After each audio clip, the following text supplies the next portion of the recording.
ओम शांति। आज 4 फरवरी 2026 के बाबा के अनमोल मधुर महावाक्य सुनेंगे।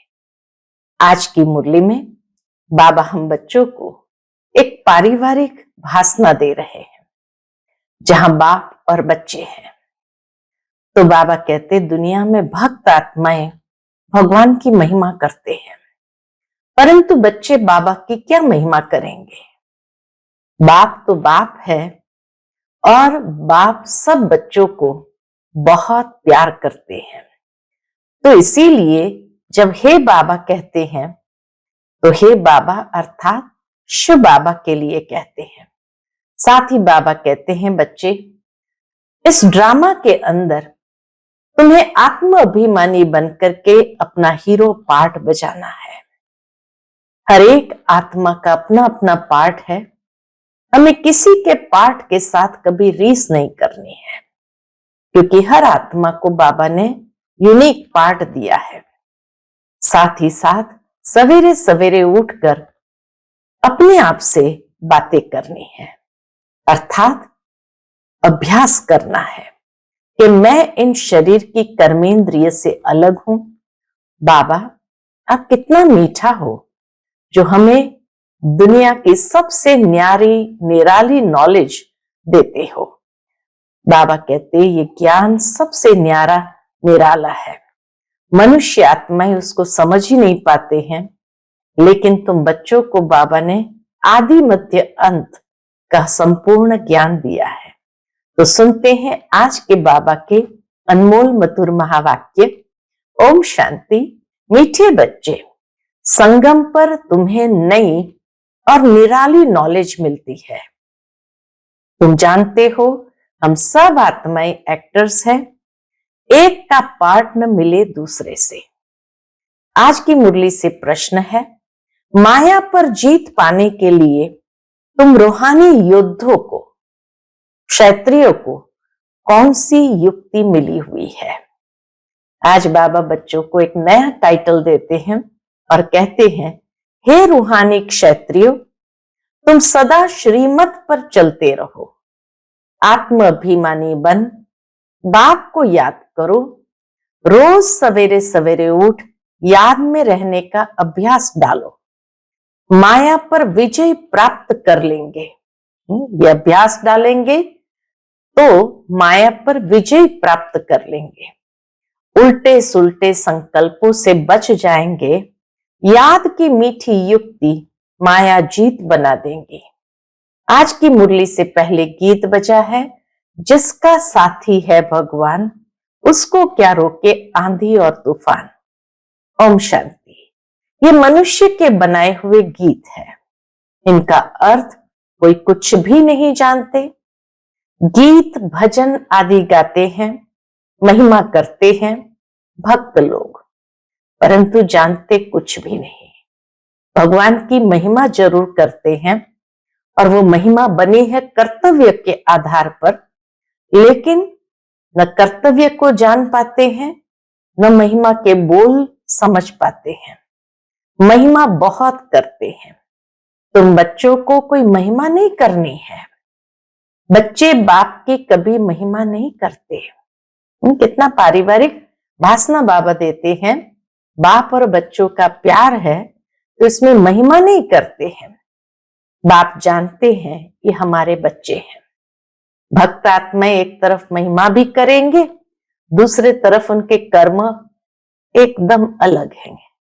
तो बाप और बच्चों की फीलिंग नहीं है। यहां हम बाप और बच्चे एक पारिवारिक भावना में है। तो बाबा कहते तुम महिमा नहीं करते हो, लेकिन तुम बाप का यथार्थ कर्तव्य जान करके उसके मददगार बनते हो। बाप जानते हैं ये हमारे बच्चे हैं, बच्चे जानते हैं ये हमारा बाबा है।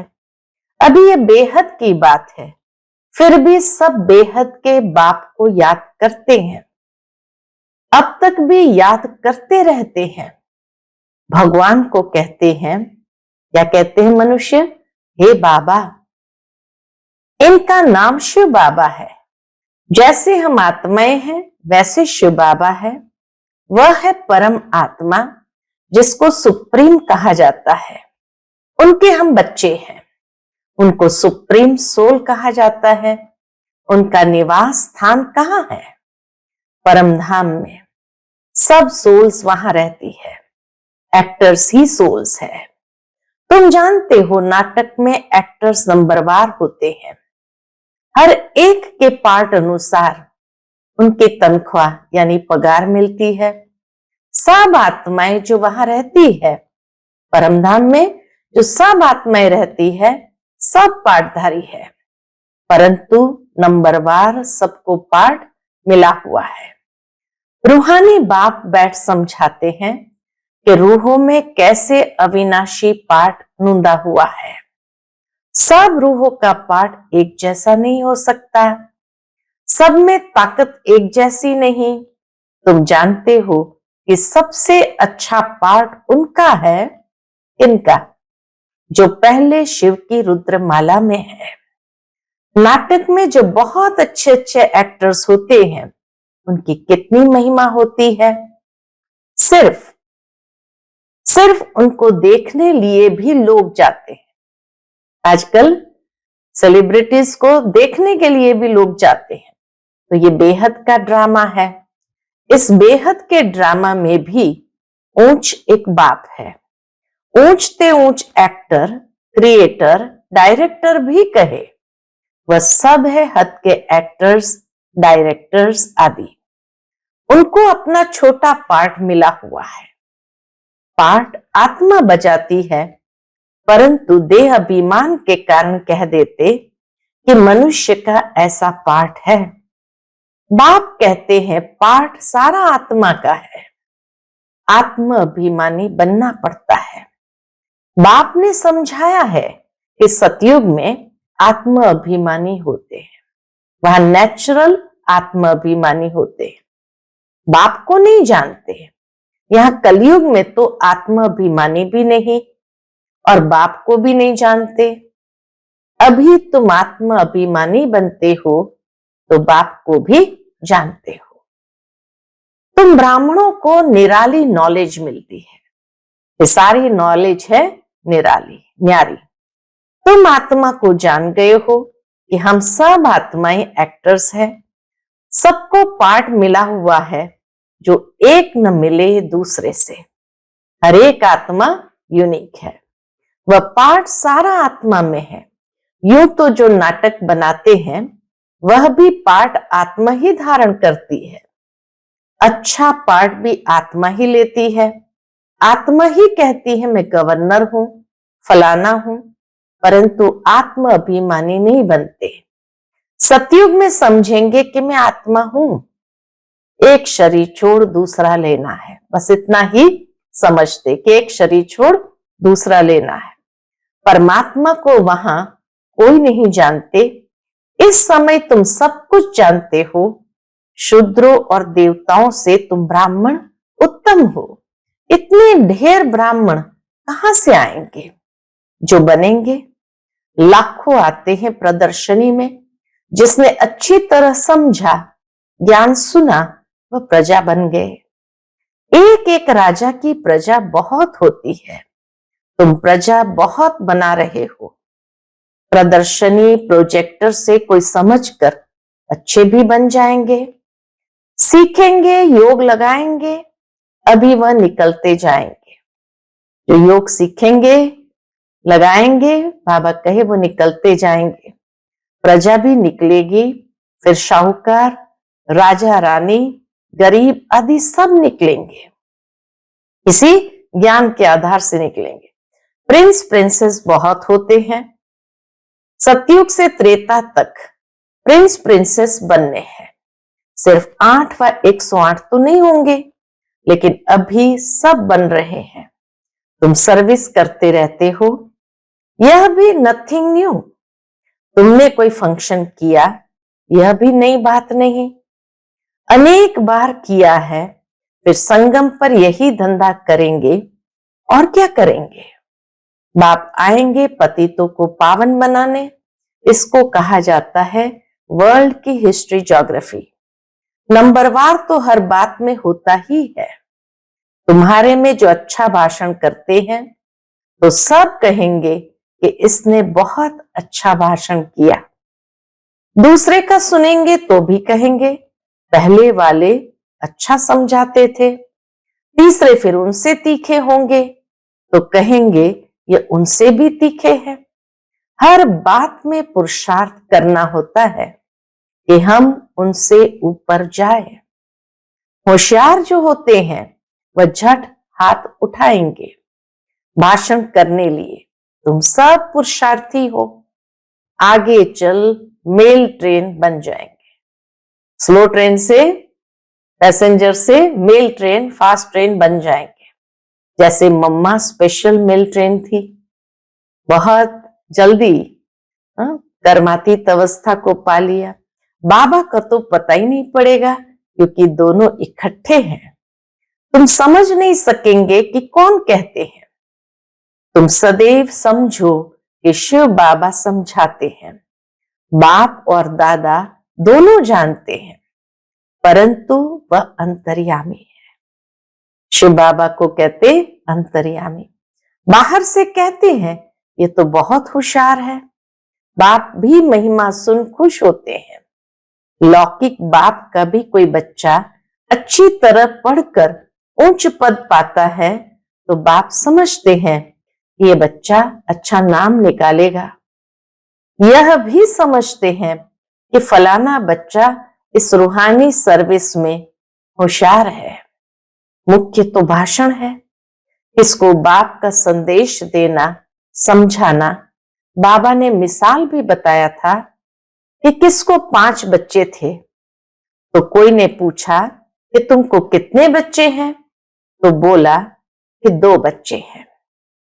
कहा कि तुमको तो 5 बच्चे हैं। कहा सपूत 2 है।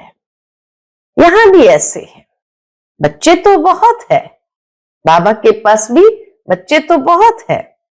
बाप कहेंगे कि यह डॉक्टर निर्मला बच्ची बहुत अच्छी है। बहुत प्रेम से लौकिक बाप को समझाए सेंटर खुलवा दिया है। यह भारत की सर्विस है। तुम भारत को स्वर्ग बनाते हो, इस भारत को नरक रावण ने बनाया है। तो बाबा बच्चों को देखते हैं कौन बच्चा सपूत है, कौन बच्चा योग्य, लायक है, पात्र है। तो बाबा ने आज इसीलिए विशेष निर्मला दीदी को याद किया। निर्मला दीदी बाबा के बॉम्बे से निकली हुई स्पेशल बच्ची थी। निर्मला दीदी डॉक्टर थी और इसीलिए अपनी डॉक्टरी करते हुए अपने पिता को समझाया कि हमको सेंटर खोलना है और इसी तरह से सेंटर खोल दिया। बाबा हमेशा निर्मला दीदी को निर्मल आश्रम कहते थे क्योंकि पवित्रता जैसे बहुत ज्यादा दीदी के अंदर समाई हुई थी। तो इसीलिए बाबा भी कहते हैं कि निर्मला बच्ची बहुत अच्छी है। बहुत प्रेम से लौकिक बाप को समझाए सेंटर खुलवा दिया है। ये भारत की सर्विस है। तुम भारत को स्वर्ग बनाते हो, इस भारत को नरक रावण ने बनाया। एक सीता कैद में नहीं थी, लेकिन तुम सीताएं रावण की कैद में थी। बाकी शास्त्र में सब दंत कथाएं हैं। यह भक्ति मार्ग भी ड्रामा में है। तुम जानते हो सतयुग से लेकर जो पास हुआ वह रिपीट होगा। आप ही पूज्य, आप ही पुजारी बनते हैं। बाप कहते मुझे आकर पुजारी से पूज्य बनाना है। पहले गोल्डन एज, फिर आयरन एजेड बनना है। सतयुग में सूर्यवंशी लक्ष्मी नारायण का राज्य था। राम राज्य तो चंद्रवंशी था।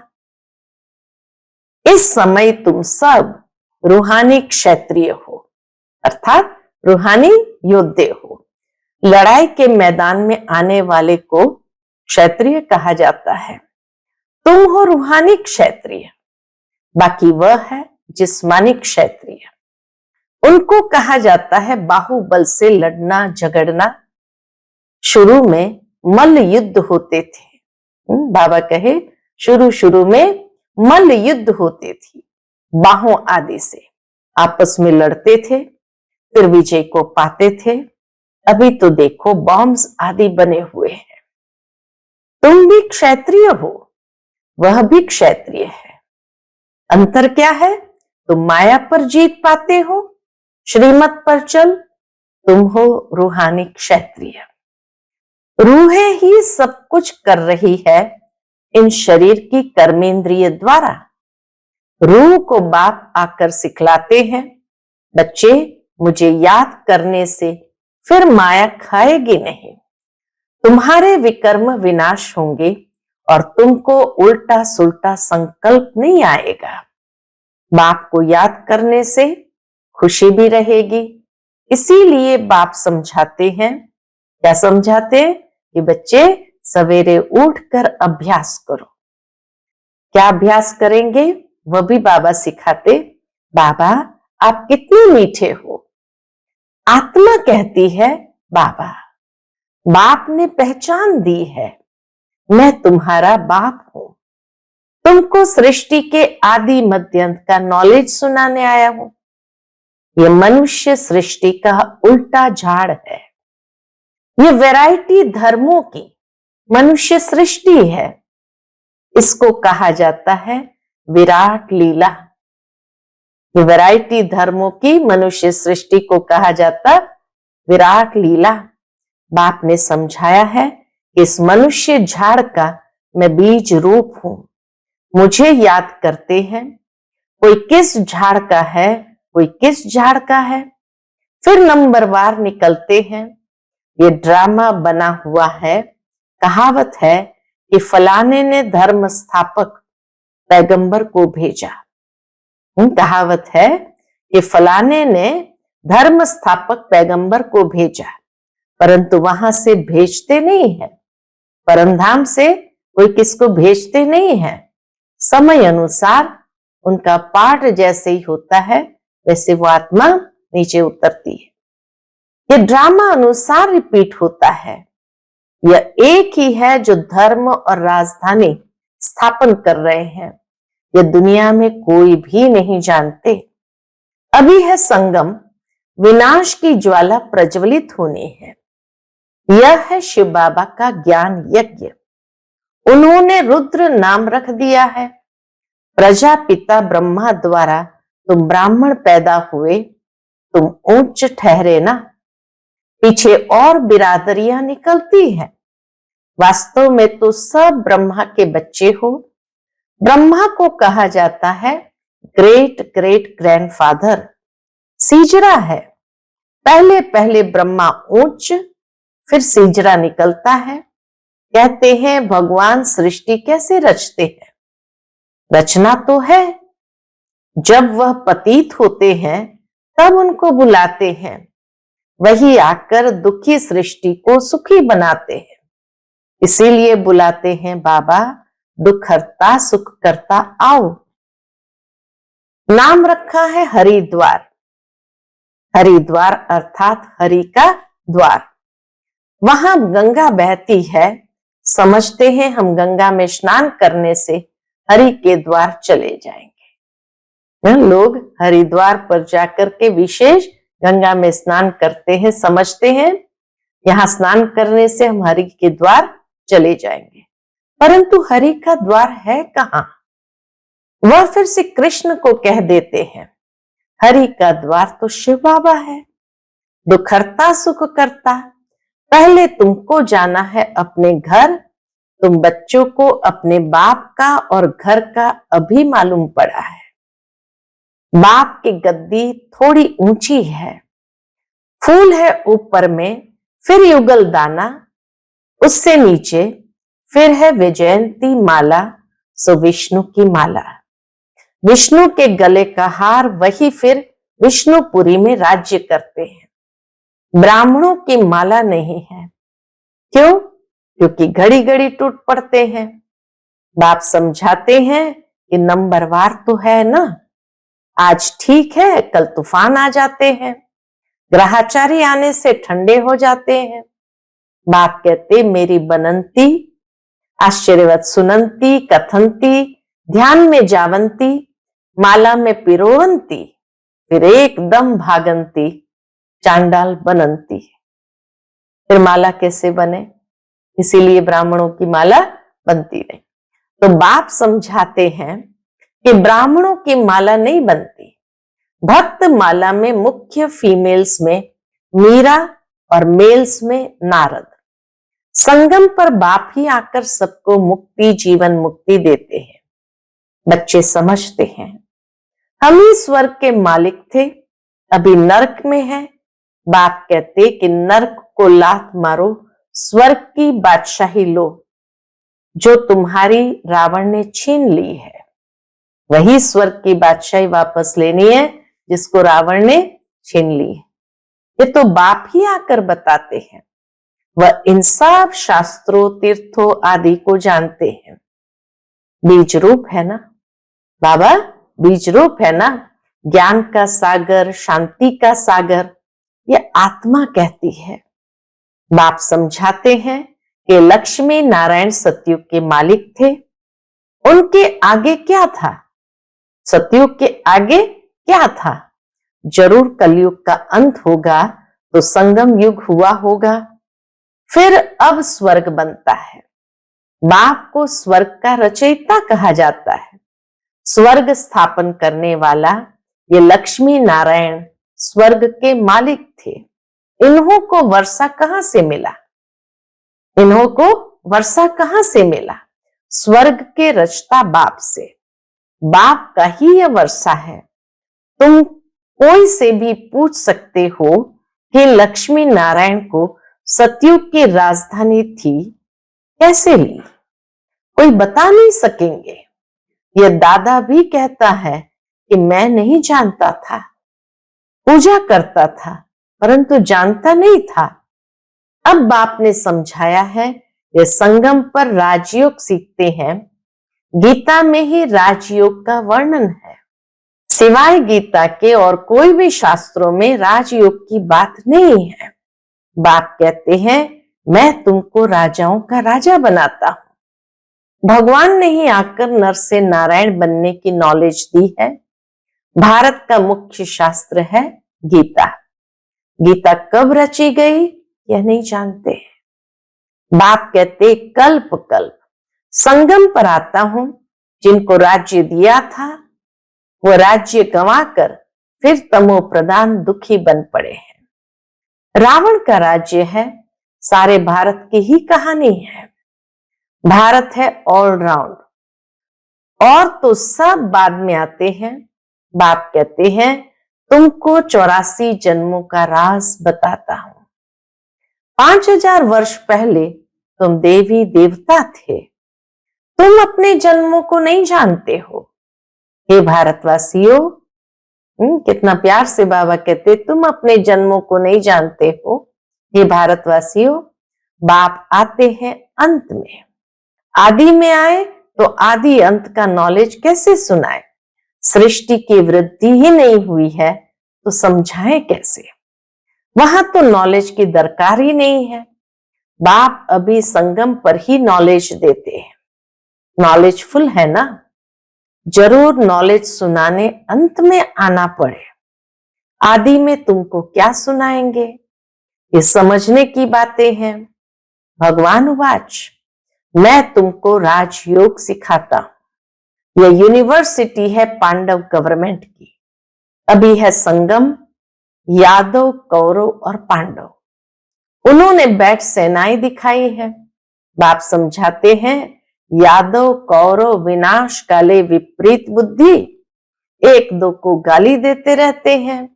बाप से प्रीत नहीं है, कह देते हैं कुत्ते बिल्ली सब में परमात्मा है। बाकी पांडवों की प्रीत बुद्धि थी। पांडवों का साथी स्वयं परमात्मा था। पांडव माना रूहानी पंडे, वह है जिस्मानी पंडे, तुम हो रूहानी पंडे।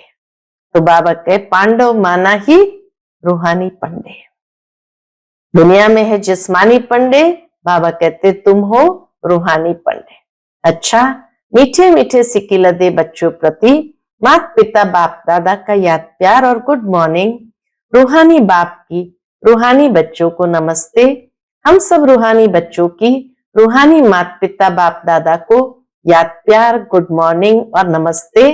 नमस्ते, शुक्रिया बाबा, शुक्रिया। आज की मुरली से धारणा के लिए मुख्य सार है। पहली पॉइंट, आत्म अभिमानी बन इस बेहद नाटक में हीरो पार्ट बजाना है। हर एक एक्टर का पार्ट अपना अपना है, इसीलिए किसी के पार्ट से रीस नहीं करनी है। दूसरी पॉइंट, सवेरे सवेरे उठकर अपने आप से बातें करनी है।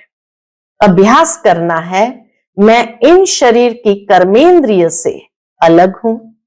बाबा आप कितने मीठे हो, आप हमें सृष्टि के आदि मध्य अंत का ज्ञान देते हो। ऐसे बाबा कहे मीठी मीठी बातें करनी है।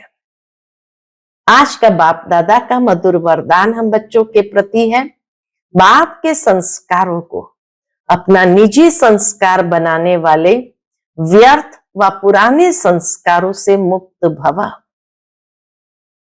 बाप के संस्कारों को अपना निजी संस्कार बनाने वाले व्यर्थ व पुराने संस्कारों से मुक्त भव। कोई भी व्यर्थ संकल्प व पुराने संस्कार देह अभिमान के संबंध से हैं। आत्मिक स्वरूप के संस्कार बाप समान होंगे। जैसे बाप सदा विश्व कल्याणकारी, परोपकारी, रहम दिल, वरदाता है, ऐसे स्वयं के संस्कार नेचुरल बन जाए। संस्कार बनना अर्थात संकल्प, बोल और कर्म स्वतः। संस्कार बनना अर्थात संकल्प, बोल और कर्म स्वतः उसी प्रमाण चलना। जीवन में संस्कार एक चाबी है जिससे स्वतः चलते रहते हैं, फिर मेहनत करने की जरूरत नहीं रहती। आज का स्लोगन है, आत्मिक स्थिति में स्थित रह, अपने रथ यानी शरीर द्वारा कार्य कराने वाले ही सच्चे पुरुषार्थी है। आत्मिक स्थिति में स्थित रह, अपने शरीर द्वारा कार्य कराने वाले ही सच्चे पुरुषार्थी है। आज का व्यक्त इशारा, एकता और विश्वास की विशेषता द्वारा, एकता और विश्वास की विशेषता द्वारा सफलता संपन्न बनो। उसके अंतर्गत बाबा कहते, जैसे बाप ने आप सबको कोने कोने से ढूंढ कर निकाल लिया, अनेक वृक्षों की डालियां अब एक ही चंदन का वृक्ष हो गया। लोग कहते हैं 2-4 माताएं भी एक साथ इकट्ठी नहीं रह सकती, और आप माताएं सारे विश्व में एकता स्थापन करने के निमित्त हो। यही आपकी आपसी एकता बाप की प्रत्यक्षता करेगी। अच्छा, ओम शांति।